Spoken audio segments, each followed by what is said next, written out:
that Allah subhanahu wa ta'ala has done something to you. Look at you.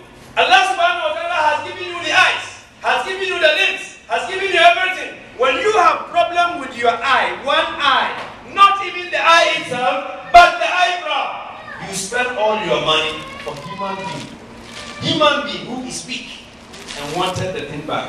How much have you given Allah? Can you count your blessings? وَإِن تَعُدُّوا نِعْمَةَ اللَّهِ لَا تُحْصُوهَا. If you want to count the blessings and the grace and the favor of Allah subhanahu wa ta'ala, you cannot do that. Brethren, this worship that we are in, and as you find us in the mosque now praying, this sort of praying that we are praying is not a sport, it's not an athletic, it is not what a gym, it is a worship. If you don't take care what I've mentioned, your worship will become like that. It is a worship that brings us together. Riba, it confines us and binds us and brings us together. So once we are here, we are considered to be in a race, we are considered to be in a different color, we are in different mode, but our language is one, and our Father is one, and our origin is one. Allahu Akbar. This is what the worship is saying. When we come to this mosque, we speak with a language that everybody can understand. If you are an Arab or not an Arab, whatever you are, being a Muslim and you believe in Allah, when you open your mouth, you speak the language as if you are born with that language. Allahu Akbar. This worship that we have found ourselves, it makes one become a member of the society. He walks among people like a limb within the body. So that whenever you start on any painful thing, it is the feet that start, but the body will respond to it. This is how we should live. Shall we return and ask ourselves, is that how we are? Do we normally even come to the mosque and realize that we are with somebody and he's not there? How much more have we turned to some of our neighbors who are even Muslims and remember them? How many times? This is what Islam is talking about. And the Holy Prophet Muhammad sallallahu alaihi wasallam confirmed this by saying, Tara al-mu'mineen. That means the similitude of believers. Listen to me, brother. If you are not part of this character, and you don't find yourself portraying this character, and you don't find yourself doing that, I'm telling you, you have to renew your faith. Tara al-mu'mineen. You will find the similitude of the believers fi tawaduhim, in their fraternity, وَتَرَاهُمِهِمْ, in their sympathy, وَتَعَاطُفِهِمْ, and in their mercy. كَمَثَلِ الْجَسَدِ الْوَاحِدِ, it's just like a body, a complete body. It's a shaka minhu. When a limb complains, the rest of the body. Sit down a little and look at you. Just take a pin. Take a pin and pinch your finger and see what will happen. Your brain will respond.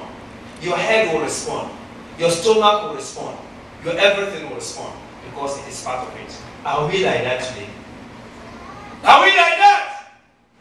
If we are not like that, then we are lucky we are not dead, and we found ourselves in Ramadan, and found ourselves in a Nazir month, and you found ourselves in the second Juma of the cleansing month. Then let us do yourself and repent and seek for Allah subhanahu wa ta'ala to change our character, to mold our character to be like a believer, because that will give us life.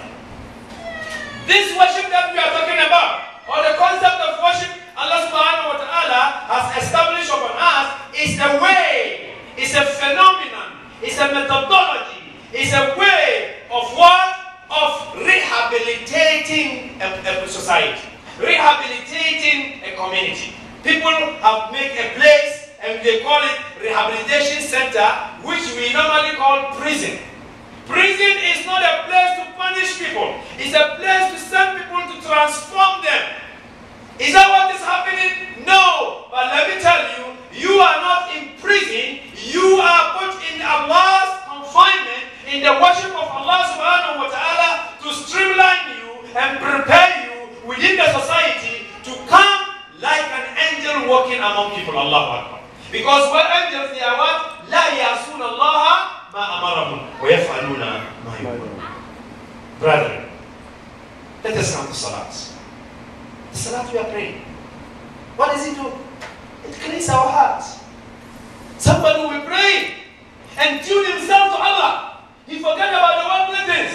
He forget about all these reactions. He forget about all the interactions that he does with people. All the business that he goes on, he leaves it. Let me tell you, the prayers of the Sahaba, once one of the Sahaba who tuned himself to the Salat, when he had a problem with his leg and they wanted to remove it, he told them that, look, at that time we don't have chloroform.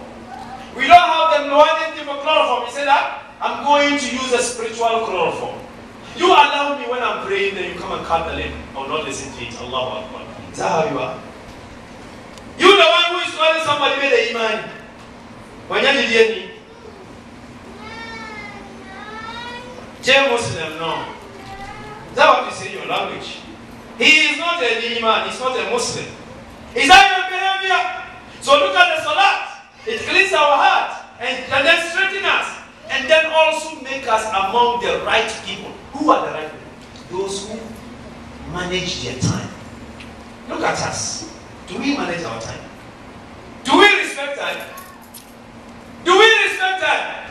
Rather unfortunate, the retrogression and then the underdevelopment of Africa comes from not realizing the importance of time.